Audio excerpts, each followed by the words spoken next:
tant que t'es là, petite vidéo sur la fake news du journaliste Patrick Cohen sur Didier Raoult. Ah, il y en a pas pour long, mais tu vas voir, c'est du bon.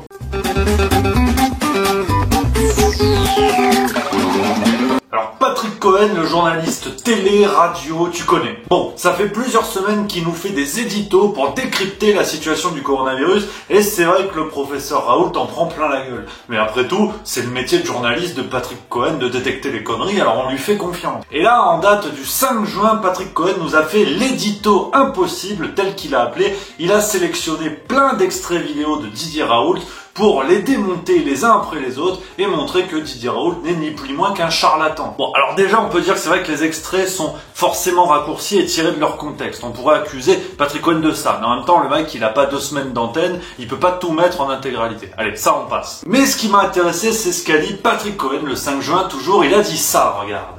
Alors, d'où ça vient cette histoire de toxicité? Eh bien, de Didier Raoult lui-même, dans la seule interview qu'il a accordé à un média américain, pas à un network, mais à la chaîne du Dr Oz, qui est connu pour être le plus grand charlatan de la télé américaine. Voici ce qu'il disait le 15 avril et qu'il n'a jamais dit en français.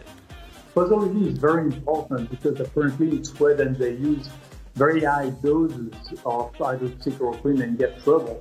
You may know that of course chloroquine is dangerous if you use high posology. Some people do suicide with it. It's just like, you know, antalgic. You can, if you use it at high dose, you can die. Bon alors, déjà, bon, c'est peut-être un détail pour vous, mais pour moi ça veut dire beaucoup. Le professeur Raoult n'a pas fait qu'un seul interview aux États-Unis, il en a fait 2.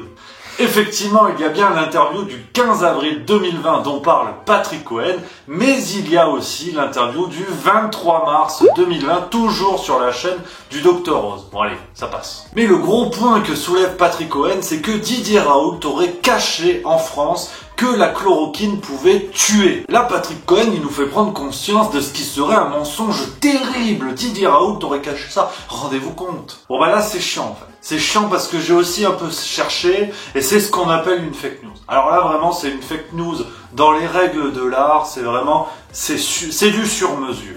Et oui, c'est une fake news parce que 2 semaines avant l'édito de Patrick Cohen, voici ce que disait Didier Raoult dans sa vidéo sur sa chaîne YouTube en date du 25 mai 2020. C'est sûr, si vous prenez de l'hydroxychloroquine, on peut se suicider avec, hein, si on en prend trop. Comme avec le Doliprane d'ailleurs, qui est vraiment en réalité plus dangereux que l'hydroxychloroquine.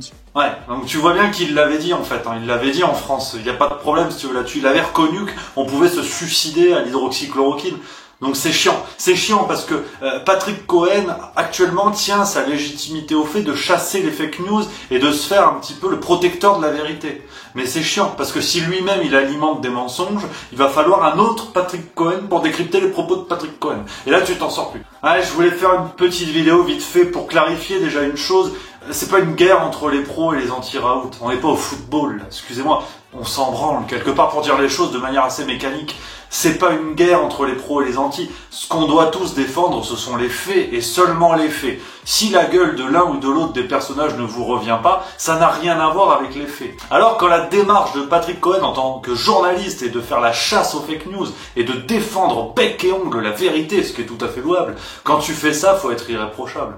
T'as pas le droit à l'erreur. Parce que si toi-même tu commences à dire des conneries par erreur ou par volonté, ce qui est encore plus grave, mais peu importe, là t'as la crédibilité d'un sèche-linge.